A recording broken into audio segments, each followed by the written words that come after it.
భారతదేశ రాజ్యాంగ నిర్మాత, సామాజిక, రాజకీయ, ప్రజాస్వామ్య పరిరక్షకుడు, గొప్ప సంఘ సంస్కర్త, ప్రపంచ మేధావి, న్యాయశాస్త్ర కోవిదుడు, భారతరత్న డాక్టర్ బాబాసాహెబ్ అంబేద్కర్ ఆశయాలను తూచా తప్పకుండా కొనసాగిస్తామని షాద్నగర్ ఎమ్మెల్యే వై అంజయ్య యాదవ్ అన్నారు.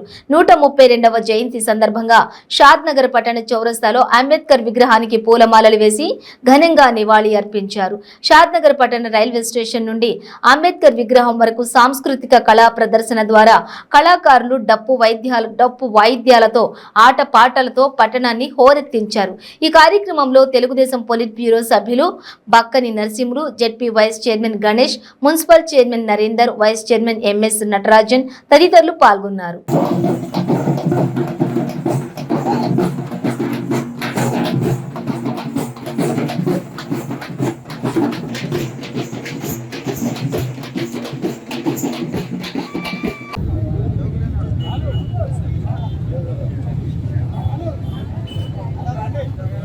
బాబాసాహెబ్ అంబేద్కర్ గారి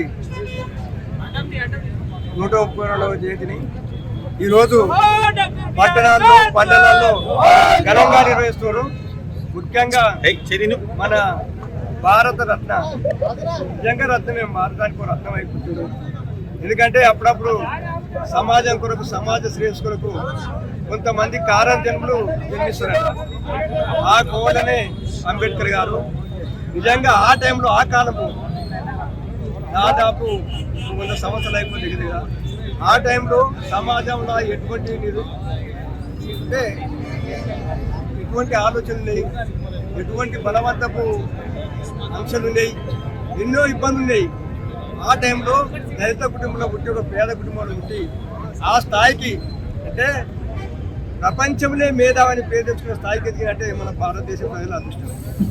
కానీ ముఖ్యంగా ఇంకోటి ఏంటంటే మన భారతదేశం స్వాతంత్రం వచ్చిన తర్వాత, స్వతంత్ర పోరాటంలో ఎంతో మంది పోరాటం స్వతంత్రం వచ్చిన తర్వాత, మన స్వాతంత్రం వచ్చిన తర్వాత మన రాజ్యాంగాన్ని మనం ఎట్లా పరిపాలించుకోవాలి, ఏ విధంగా పరిపాలించుకుంటే రాజ్యాంగం కావాలి.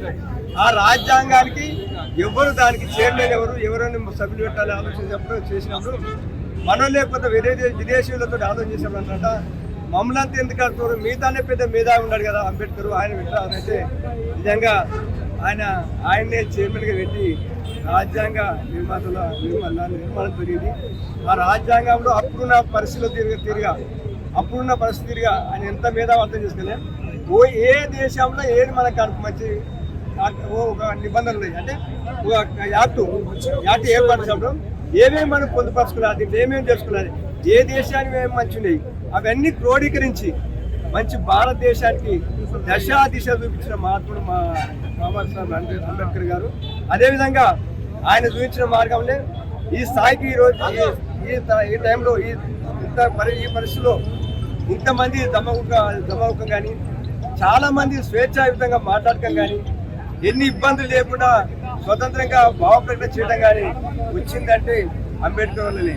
అన్నిటికన్నా ముఖ్యంగా అనగారిన కులంలో, అడుగు బలహీన వర్గాల కులంలో ఆయన ఒకటి ఇచ్చాడు. ఇంకటికి ఏదైనా సాధించాలంటే పోరాటాలు చేయాలి, కత్తులు ఉండాలి, కటారులు ఉండాలి, సాగురేమో ఉండాలి. అంటే ఇప్పుడు అవేం లేదు.